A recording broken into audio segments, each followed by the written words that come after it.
Hi everyone, my name's Harry Jarvis, your host of That's Life Entertainment Nashville, and I'm reporting to you today from Music Row.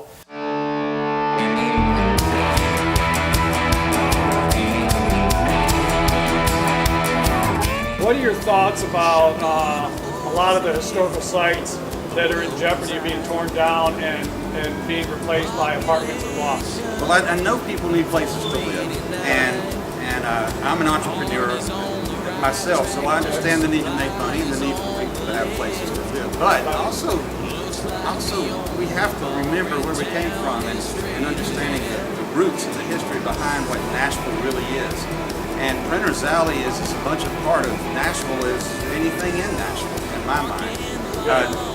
The recording studios up on 16th Avenue, that's part of Nashville history, and I just hate to see it go because I need my grandchildren to get to experience what I got to experience. So really it's not just about us, it's about future generations coming here and they get to go to take pictures of the studios that Elvis Presley recorded in.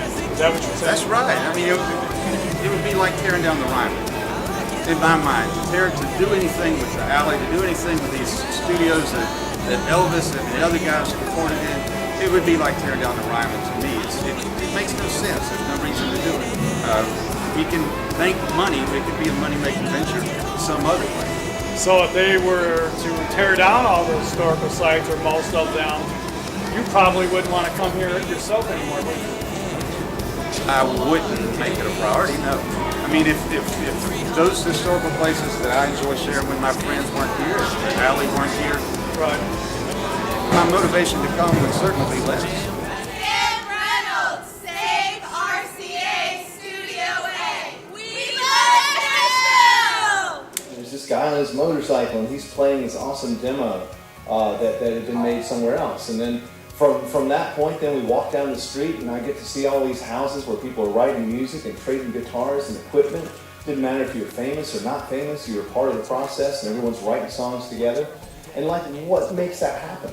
Like, how can you have to keep what happened here was so special that you can't take it for granted. It's like life on earth. It's like, well, there's one place that seems to have oxygen and water and these things, and then people can live. It's like, this is that unusual if you look around the world. And so I think it happened because of the people, but I also think it happened because of the bizarre circumstances of the day, and that momentum has continued. I've heard the argument that, well, everyone's making laptop rock now, so you can do this in your bedroom. And I think that's awesome you can do it in your bedroom, but I can tell you I wouldn't have moved here if someone said, hey, there's this great city. People are hiding out in their bedrooms making music and putting it on YouTube. Like, I'm there with a dream and a song.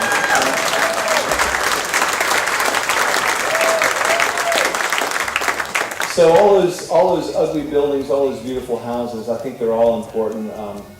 There's stories in all of them about who fired what gun up through what ceiling at what other celebrity while drunk and wrote a song. You've heard those. That's important because that's why people come here.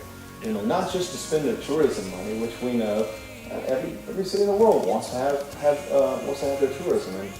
And I live in a condo and it's awesome. It's over in the Gulch. I love it. It's great. But like I was saying in my blog, it's like I started thinking about it. It's like, well, condos in Music City, that's awesome. But, music in Condo City is not as attractive, And so we have to make sure that what we do now, and the reason that I flew down here, and it was important for me to see everybody, and to make sure that we all pass business cards, start the coalitions that are necessary to start to save Music Row. The rest of the world will thank us. I was just up in Harlem a couple days ago at this really cool dive bar, and they had a jukebox. And I went to the jukebox to see how long I could tie the jukebox up with songs that were recorded in the studio.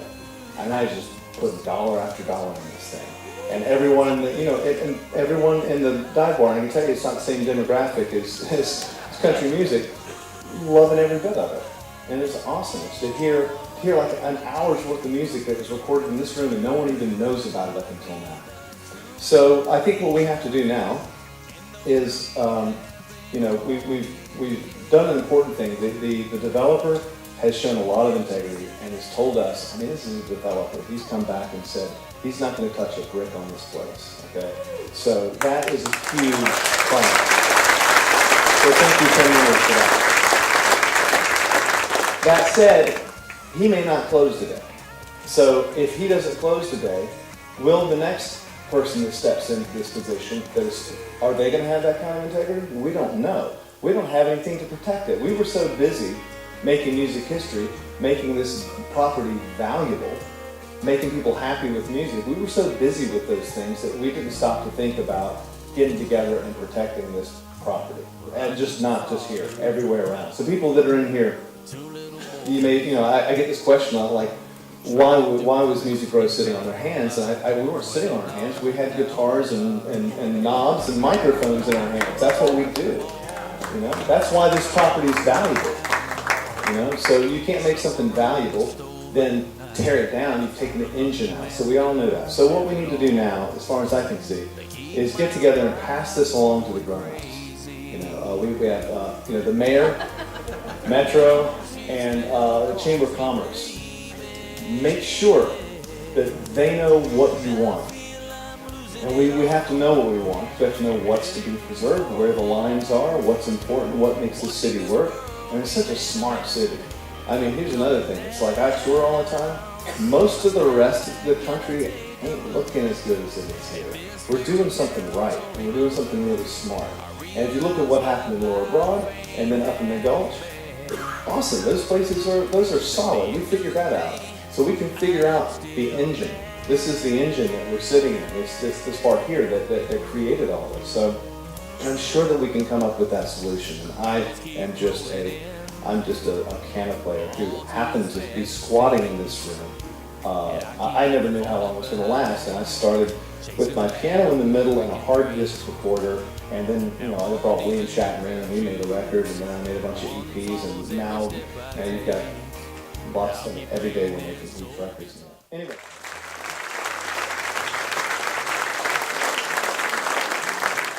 Hey everybody, what a great turnout today, and thank you Ben and Sharon for the opportunity to talk a little bit. Forgive me for reading. If I just do it off the top of my head, we'll be here for way too long, so I know myself, this is better this way. There are so many stories in this room, more than you can count, but luckily for us, many of them are stories that you can still hear today, as some of the greatest records of all time were cut in this studio. I was fortunate enough to begin my recording career in this room working on demo sessions for Glenn Middleworth and Forrest Field's music.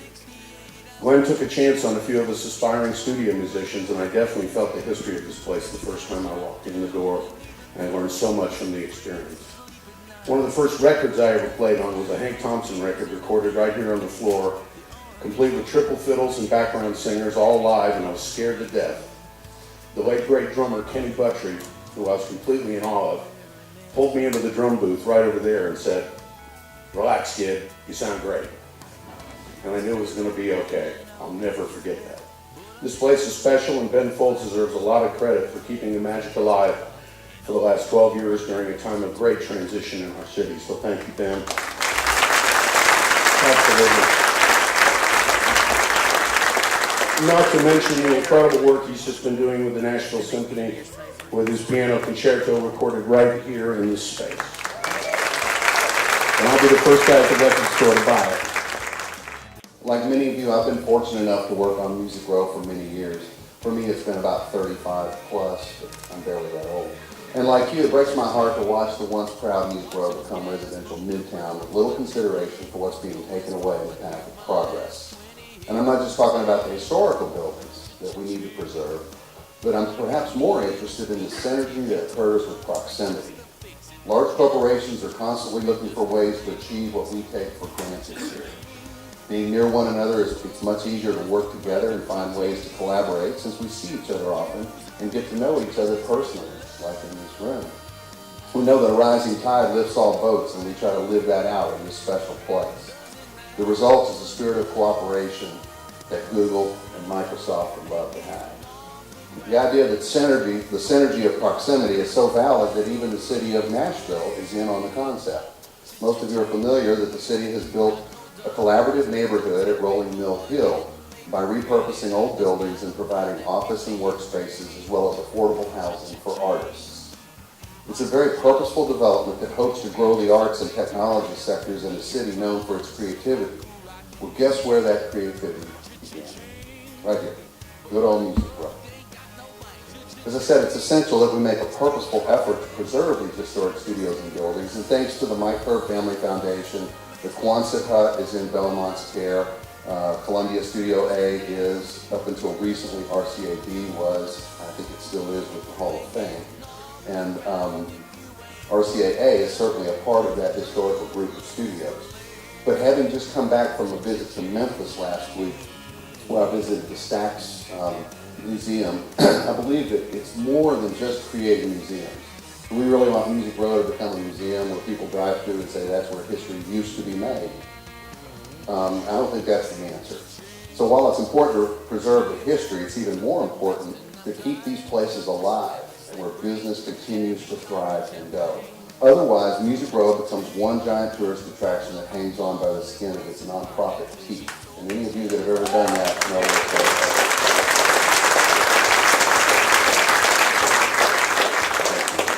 Being an optimist, I believe that a time will come where copyright laws in our nation will change to the point where we will have a market value for what we create once again. Creators will be paid fairly for their work, and artists and companies will again make enough money to make great records. Wouldn't it be a shame to tear down all these studios and all these publishing houses and all these management companies and agencies only to have to try to rebuild them again in the future? They probably wouldn't look the same. So, I'm not saying that we can or should try to stop progress, because it's a fact of life. And we live in a city that's growing. I think the real goals here are how do we retain our history and retain a music production history, but still change with the progress around us. There are things at our disposal that need vetting, such as the business overlay that incentivizes property owners to give favorable rent to music businesses. As most of you know, with development being what it is, property values are going through the roof. When property values go up, landlords look at tenants and say, I'm either going to have to charge you more rent or I'm going to have to tear down your building. So we get caught in the squeeze, and so I think what's happening is the small publishers, the management offices and so forth are starting to already move away. And also, just kind of off this, I don't know how many of you are familiar with the planned development at 17th and Grand to pull down the former Mercury Records building that CSAC now has. It's my understanding that that building and 5 houses up Music Row are slated for demolition, another apartment building. Is that, yeah, up to the UA Tower. Yeah, yeah, so it's falling so fast. What's that? Yeah, absolutely. So in order to keep this together, I think it's important that we form a neighborhood association, much like the one that we've spoken about, to be a voice with the mayor's office, the historical commission, the planning commission. And I want to introduce what has become one of my new best friends, Casey Summer. Casey, if you want to join me up here while I read a little bit about this. Casey's an attorney. She is the executive director, is that right, of the Metro Arts Commission of Greater Nashville. Arts and Business Council, thank you. Yeah, it's tricky to get that mixed up with the Metro Council. So their role is to provide guidance and legal advice to artists and artist organizations. She's also an active part of the neighborhood association that's working to manage the growth in the Edge Hill community. So she's got her hands in this type of fight already. Casey and I have met with a number of interested parties and began conversations about ways we can be productive in our efforts. While rallies such as this bring much needed attention to the issue, it's the follow-through that's going to have the lasting effects. I'm going to echo a lot of the words that have been said. I actually do have some prepared notes, but I might diverge from those just a little bit. I'm here representing audio engineers of, basically this location in Nashville as well as in the world. You need to realize that, as we all do, this is an important environment for recording, and engineers are a very part of that. And I represent a bit of the Audio Engineering Society. I was speaking to our executive director just yesterday, and he offered that he and the world's engineers are very concerned about what might take place in environments like this And so I want you to know that those 14,000 members worldwide are interested in what happens. It's not just a local issue, it's a big issue.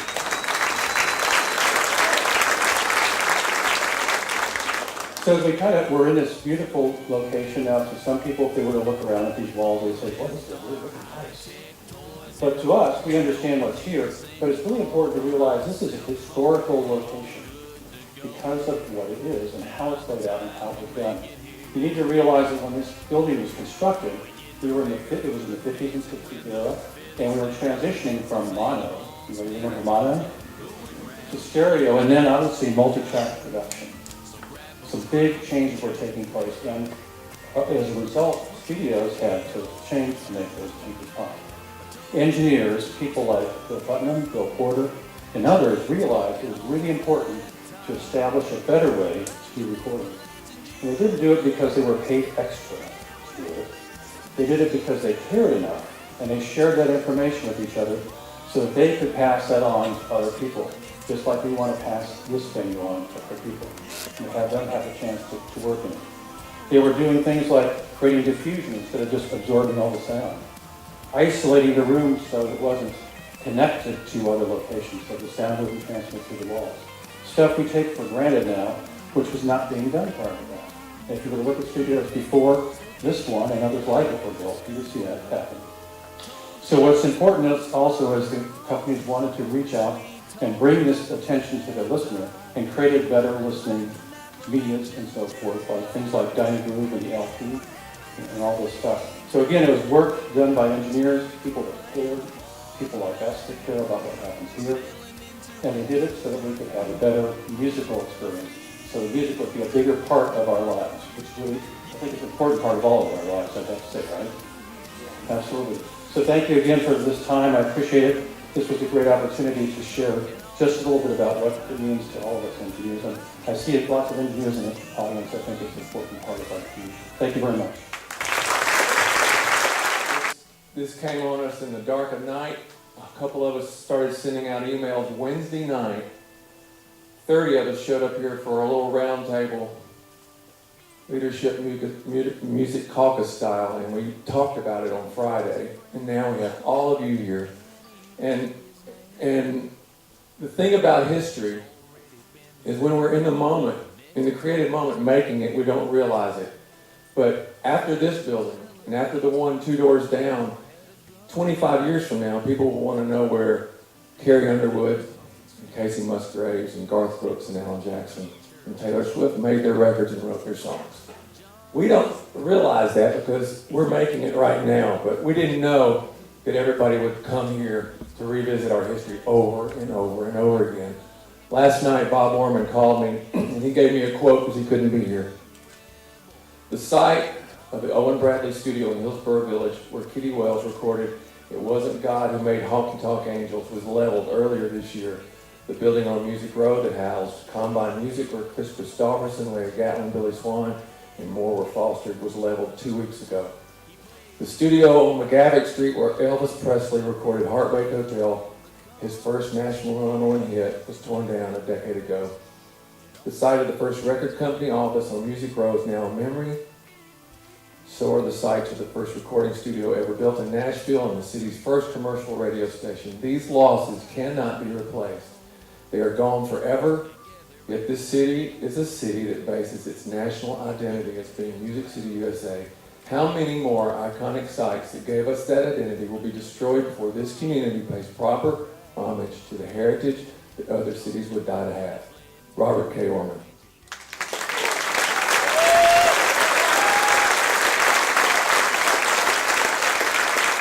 All that to say, it won't do us any good to have a representative at council with a bunch of city officials if they know he has no backbone and no foundation, no masses in the trenches. So this morning, we have a nonprofit 501c3 called Mike, because we have a voice, Music Industry Coalition to preserve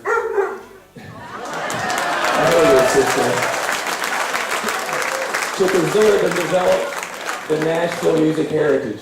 That's what this email list is for. When our officials sit at the table to negotiate, they need to know that Pat McMakin or whoever is representing us has a real coalition of people. And we'll, if you sign up, my wife put up a Facebook page last night just so we have an identity. The website will be up in 10 days. But go to the Facebook site, MIC, and we'll gather the troops from there, and then we'll move forward, and we'll see what we can do. There's no reason why preservation and development can't exist on the same lot at the same time in Nashville.